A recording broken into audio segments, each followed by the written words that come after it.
नमस्कार सर, मेरा नाम राजू है। आज का टॉपिक है कि इस तरह से टैक्स इतना बढ़ता जाए तो एक दिन म्यूचुअल फंड का वैल्यू जीरो जीरो भी हो सकता है।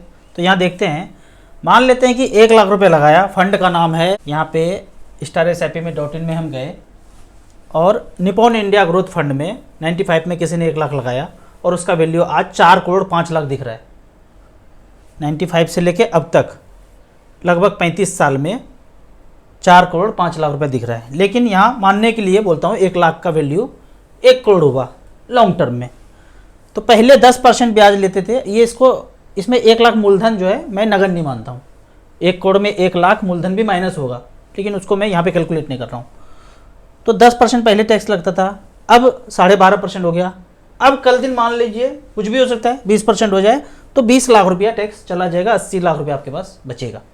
कभी 30% हो जाए तो जो बढ़ा हुआ पैसा है उसमें से 30% टैक्स जाएगा, तो लगभग 30 लाख रुपये चला जाएगा। इस तरह से करके आगे भी चलता गया तो चलता जाएगा। तो नज़र खोल के देखना है ज़िंदगी में हमारे साथ हो क्या रहा है और ये सारा पैसा जा कहाँ रहा है। उदाहरण के तौर पे वो तो वन टाइम था, अब SIP का बात करते हैं। SIP में गए 1-1 हज़ार रुपये पर मंथ, यहाँ पे ऑल इक्विटी सेलेक्ट किया है 95 से लेके अब तक। निपॉन इंडिया ग्रोथ फंड में 1-1 हज़ार रुपये पर मंथ किया, 3,46,000 जमा किया और SIP के थ्रू पैसा बन गया लगभग 2.5 करोड़ रुपया। ठीक है, लेकिन हम यहाँ पे मानते हैं कि 1-1 हज़ार रुपया किया और लॉन्ग टर्म में 1 करोड़ रुपया बन गया। और ये मान के चलता हूँ कि मूलधन आपने 10 लाख रुपये जमा किया, टैक्स का कैलकुलेशन समझाने के लिए 1 करोड़ हुआ और 10 लाख रुपये मूलधन जमा किया आपने, तो टोटल गेन हुआ 90 लाख। 90 लाख में पहले 10% टैक्स लगता था, 90 लाख का 10% 9 लाख चला जाएगा। अब 12.5% जाएगा। कल दिन अगर बढ़ते बढ़ते 30% हो जाए तो 90 लाख का 30% 27 लाख रुपया चला जाएगा और 63 लाख रुपया आपके पास रहेगा। और बढ़ता गया तो आगे कैलकुलेट करते रहिए, क्या बढ़ता रहेगा। इसी धर्रे से अगर हम लोग सब लोग चलते रहे 100 करोड़ लोग तो बढ़ता ही रहेगा। किसको नहीं चल लगता है कि पैसा ज़्यादा से ज़्यादा आता रहे। वो 7 समंदर पार कोई बैठा है, उसको ज़्यादा से ज़्यादा पैसा चाहिए। अब देखते हैं, कुछ लोग बोलेंगे टैक्स जरूरी है देश की तरक्की के लिए। ये बात तो समझ में आता है, सब लोग हाँ बोलेंगे भाई देश की तरक्की के लिए जरूरी है, पर 10 लोगों का तरक्की हो और 80 करोड़ लोग को अनाज फ्री में मिले, गरीब से गरीब होता जाए, तो ये कैसा देश का तरक्की होगा। आगे बढ़ते हैं, पहले कमेंट्स को ले लेते हैं, फिर पवंडर वाला बात बाद में करेंगे। यहाँ पे कमेंट्स में क्वेश्चन पूछा गया। पहला क्वेश्चन है कि गवर्नमेंट के गोल्ड बॉन्ड ने 16% का रिटर्न दिया, आप फिजिकल भी लेते तो इतना ही रिटर्न मिलता। गोल्ड के केस में मैं हमेशा बोलता हूँ लेना ही गोल्ड तो पेपरबाजी वाला ना लेकर के फिजिकल गोल्ड रखिए। कभी कुछ ऐसा मोगेम्बो खेले तो आपके पास वो फिजिकल चीज़ होना चाहिए जीवन यापन करने के लिए। आगे बढ़ते हैं, मैं एक लेबर हूँ, आपका वीडियो देख के 2,000 रुपये पर मंथ SIP शुरू किया निपॉन इंडिया में। निपॉन इंडिया स्मॉल कैप ही होगा, ज़्यादातर मैं यही चर्चा करता हूँ। आपने अगर 2,000 रुपये ही करना है और एक ही फंड में करना है तो ऐसा नहीं करना है, 1-1 हज़ार रुपया स्प्लिट कर दीजिए। 1 हज़ार रुपया निपॉन में और 1 हज़ार रुपया SBI स्मॉल कैप में स्प्लिट करके करना है। अब जहाँ तक कर दिए 3, 4, 5 महीना 1 साल हो गया, उसको वहीं पे रहने दीजिए। SIP स्टॉप करके 1 हज़ार रुपये SBI स्मॉल कैप में भी कर दीजिए और 1 हज़ार रुपये निपॉन में जाने दीजिए। डाइवर्सिफिकेशन जरूरी है, किसी एक चीज़ पे भरोसा नहीं करना है, तो वो डाइवर्सिफिकेशन कर लीजिए। आपका जो पैसा चला गया है निपॉन में उसको कुछ करना नहीं है, बस वहाँ से स्प्लिट करके 2 में शुरू कर देना है। राजू भाई SBI में लमसम करना है, कौन सा अच्छा रहेगा। SBI में ही सिर्फ करना है तो SBI का प्लान देखने के लिए आप स्टार SIP.in में जब जाते हैं, यहाँ पे वन टाइम में हम गए हैं और ऑल इक्विटी सेलेक्ट किया है, SBI सेलेक्ट किया है। पिछले 10 साल में अगर 10 लाख रुपए लगाया तो कौन कौन सा फंड बेहतरीन परफॉर्म किया, सिर्फ SBI का बात करते हैं। तो SBI स्मॉल कैप ने 10 लाख रुपए लगाया, हालांकि यहाँ पे वन टाइम अलाउ नहीं है, लेकिन आप SIP के थ्रू मैक्सिमम SIP जितना अलाउ है धीरे धीरे करके 1 साल 2 साल में लगा देना चाहिए। इस फंड में 10 लाख रुपया है जिसका वैल्यू 88 लाख रुपया किया है, पिछले 10 साल में 24.3% का रिटर्न दिया है। कौन कौन सा फंड बोलेंगे कि सिर्फ SBI में लेना है, तो पहला तो ये हो गया SIP के थ्रू जितना झोंकना है झोंक दीजिए। दूसरा है SBI मैग्नम मिड कैप, 2014 से लेके अब तक 10 लाख रुपये किसी ने लगाया तो इसने बनाया 55 लाख रुपया, 18.68% का रिटर्न है। SBI इंफ्रा इसको छोड़ देंगे क्योंकि सेक्टोरियल फंड से मैं मना करता हूँ। SBI कॉन्ट्रा अच्छा फंड है, काफ़ी पुराना फंड है, 10 लाख रुपया लगाया, 34,000 करोड़ का AUM है, काफ़ी ज़्यादा है। वन टाइम 10 लाख का 53 लाख बनाया, 18.21। ये 18.21 जो दिखा रहा है वो आपका ही आपका पैसा, इसमें से fund management charge, brokerage charge, adviser charge, पेपरबाजी, कॉल सेंटर, एडवर्टाइज सब काट कूट के आपको दिया है। अगर वो सब ना काटा होता तो 1.5% और एक्स्ट्रा होता। तो ये काट के ही आपको दिखाया जा रहा है। अब इसमें जो टैक्स बनेगा, जो भी देश का तरक्की के लिए ज़रूरत होगा या किसी और की तरक्की के लिए ज़रूरत होगा, तो वो काट के आपको दिया जाएगा। तो इस तरह से करके 3-4 फंड एसबीआई का ने बताया, एसबीआई में जा सकते हैं। लेकिन सिर्फ एक ही एएमसी भी ना करके एचडीएफसी, आईसीआईसीआई, निपॉन में भी आपको धीरे धीरे करके जाना चाहिए। अगला है राजू सर, हमने पीएलआई किया था 5,000 रुपये पर मंथ पिछले 10 साल से, तो कुल 5,79,000 लगभग जमा हो गया है। 6 लाख मान लेता हूँ, 33 साल का प्लान लिया था, अभी सरेंडर करता हूँ तो 3.5 लाख रुपये मिल रहा है और 2.5 लाख रुपया लगभग म्यूचुअल फंड में भी किया हूँ। अब सोचिए 23 साल तक और करना है और आज लगभग 6 लाख जमा किए हैं और 3.5 लाख रुपये दे रहे हैं। क्वेश्चन पूछिए कि भाई मेरा पैसा गया कहाँ, किसको गया? सच में देश की तरक्की में लग गया? और ऐसा कैसा तरक्की कि लोगों का गला काट करके तरक्की किया जाए, हाईवे बनाया जाए, फास्ट ट्रैक ट्रेन बनाया जाए, एयरपोर्ट बनाया जाए? ये कैसा है कि 10 साल तक जमा किया, 1 लाख कम करके पैसा दिए हैं, आपको कहा जाएगा कि इसमें तो लिखा हुआ है, आपने साइन किया है। तो लिखा हुआ है तो लिखा तो है, वो किसके लिए लिखा है? आम जनता के लिए तो नहीं लिखा हुआ है। तो क्वेश्चन पूछिए, ठीक है? धीरे धीरे क्वेश्चन पूछते पूछते पता चलेगा ये वाला स्कीम अब खत्म हो गया, अब थोड़ा सा बेहतर स्कीम आया। आप अगर आगे नहीं बढ़ेंगे तो मोगेम्बो आपकी तरफ बढ़ता रहेगा और मोगेम्बो 7 समंदर पार है। हमारे देश के सब लोग अच्छे हैं, वो डर के काम कर रहे हैं वो, ठीक है?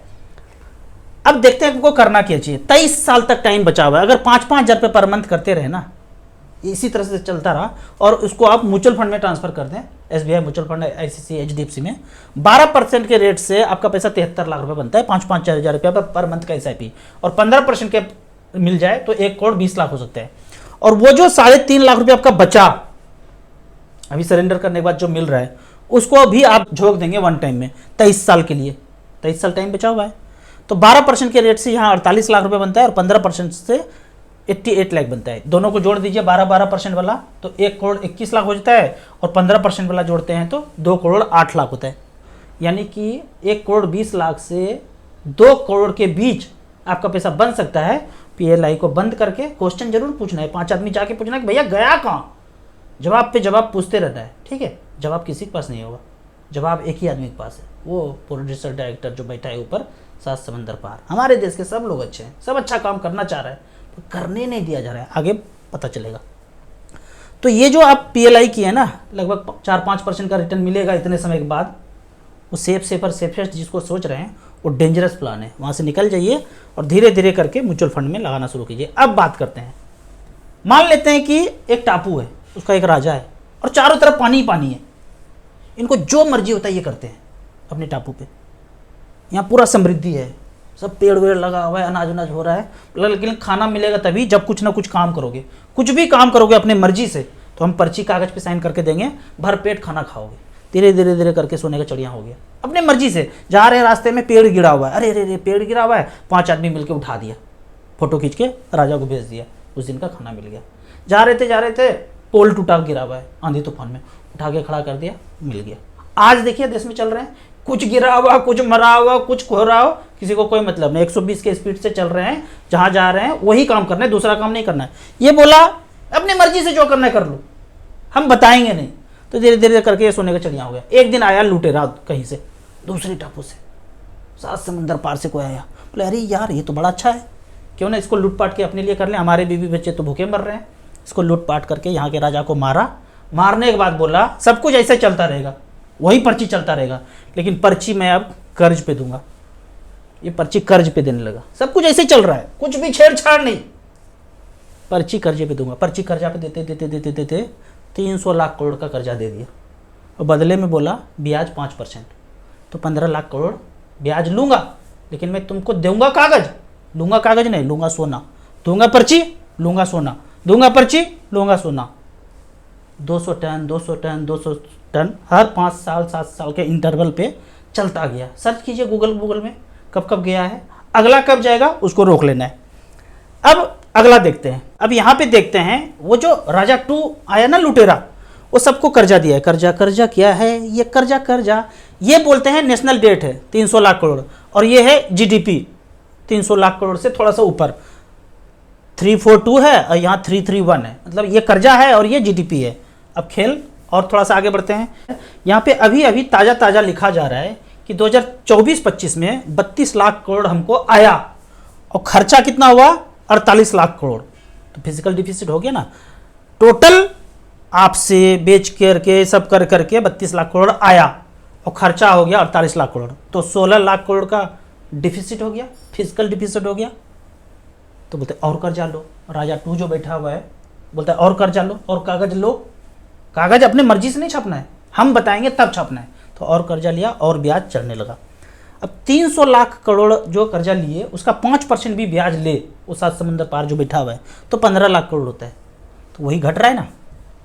ये कभी घटा जो है बराबर नहीं होगा, क्योंकि बराबर वो करना नहीं चाहता है। अगर करना चाहे तो कोई कर ही नहीं सकता है। तो यहाँ पे 15 लाख करोड़ का जो सिर्फ ब्याज है, हमने टोटल जमा किया इकट्ठा सब मिल के 100 करोड़ लोग उस टापू का मिल करके बेच बाच करके भी कुछ 32 लाख करोड़, उसका 15 लाख करोड़ तो ब्याज है, मतलब 50% हो गया। लेकिन बोलेंगे 5%, 4.9 फिजिकल डिफिसिट 4.9, वो समझ में नहीं आएगा। वो जीडीपी का 4.9 बोल रहे हैं, लेकिन एक्चुअल में 50% ऊपर जा रहा है। ठीक है, 7 समंदर पार जा रहा है। 300 लाख का 5% 15 लाख करोड़ होता है, वो गया। और किस फॉर्म में जाएगा? कागज के फॉर्म में नहीं जाएगा, उस सोना के फॉर्म में जाएगा। और यह ऑलवेज बना रहेगा, क्योंकि हमारा राजा वो राजा टू है। क्यों राजा टू है? वो 7 समंदर पार बैठा है। अभी ये बोल दे अपना वाला कि पेड़ लगाना है, तो बोलता ना ना ना ना, पेड़ नहीं लगाना है। नदियों को जोड़ना है, ना ना ना ना, ये नहीं करना है। ये करोगे तो समृद्ध हो जाओगे, ये नहीं करना है। हाँ, हाईवे बना लो, तुम्हारा संसाधन लूट के हम लेके जाएंगे, वो जरूरी है। अगर तुम अपने मर्जी से काम किए, ये कहता है, अगर तुम अपने मर्जी से किए, 100 करोड़ आम का पेड़ लगा दिए, नदियों को जोड़ दिए, समृद्ध हो गए, तो ऊपर भेज दूंगा। पहले भी भेजा हूँ, याद है ना, 2-4 को ऊपर पहुंचाया है। तो ये सब ना करना, ये इतना शक्तिशाली है। एक बटन दाबते ही ऊपर, दूसरा बटन दाबते ही दूसरा ऊपर, 500 बटन दाबा 500 गायब, ऐसा है। लेकिन सब लोग धीरे धीरे करके जागरूक हो जाएंगे करोड़ों, तो कितने को ऊपर भेजेगा? ठीक है, इस तरह से करके धीरे धीरे करके जागरूक होना है। अब यहाँ पे इन्वर्टेड कॉमा इसको बंद करते हैं, धीरे धीरे सोचना है। ये कभी निवृत्ति नहीं हो पाएगा जिस रास्ते पे हम चल रहे हैं। आँख खोलिए, खोपड़ी का ब्लूटूथ ऑन कीजिए और धीरे धीरे सोचना शुरू कीजिए कि छाप छाप के दे कौन रहा है, और वापस छापने के बदले में, कागज़ के बदले में ले क्या रहा है। अब यहाँ पे बात करते हैं कुछ अमीरों के लिए कि 50 लाख रुपया है हमारे पास, लेकिन मैं कहता हूँ प्लॉट फ्लैट मत लीजिए, SBI म्यूचुअल फंड में प्लॉट खरीद लीजिए। कैसे? यहाँ पे देखते हैं, रिकॉर्ड कहता है कि 50 लाख रुपया SBI में अगर प्लॉट लिए, तो पहला फंड बताता है SBI का 50 लाख का, पिछले 10 साल में हमने पैसा बनाया है 4 करोड़ 40 लाख। कौन सा प्लॉट फ्लैट आपका बना दिया? दूसरा फंड का बात करते हैं, SBI magnum mid cap 50 lakh रुपए यहाँ पे लगाया था, उसने बनाया 2 करोड़ 77 लाख। तीसरा फंड SBI इंफ्रा 50 लाख का वन टाइम का वैल्यू बनाया 2 करोड़ 69 लाख। सबसे खराब वाला फंड पिछले 10 साल में अगर देखा जाए SBI का, SBI PSU fund 50 lakh one time का, पिछले 10 साल में पैसा बनाया 1 करोड़ 81 लाख। सबसे खराब वाला भी पिछले 10 साल में। तो अगला 50 लाख 25 लाख आप प्लॉट SBI म्यूचुअल फंड के कोई स्कीम में इन्वेस्ट कर सकते हैं लंबे समय में। ज़्यादातर मैं बोलता हूँ SBI small cap, SBI mid cap, SBI Contra fund. आपको वीडियो अच्छा लगे तो व्हाट्सअप यूनिवर्सिटी में दोस्तों के बीच इसे जरूर शेयर करें। यूट्यूब पे देख रहे हैं तो लाइक एंड शेयर जरूर करें। मेरा चैनल कभी ऊपर चला जाता है, ओम भूर्भुवः स्वः हो जाए, तो StarSIP.in में जाके हमें सर्च कर सकते हैं, वहाँ पे यूट्यूब चैनल है, नए चैनल से हम आ जाएंगे। वीडियो अच्छा लगे तो लाइक एंड शेयर जरूर करें। Thank you so much.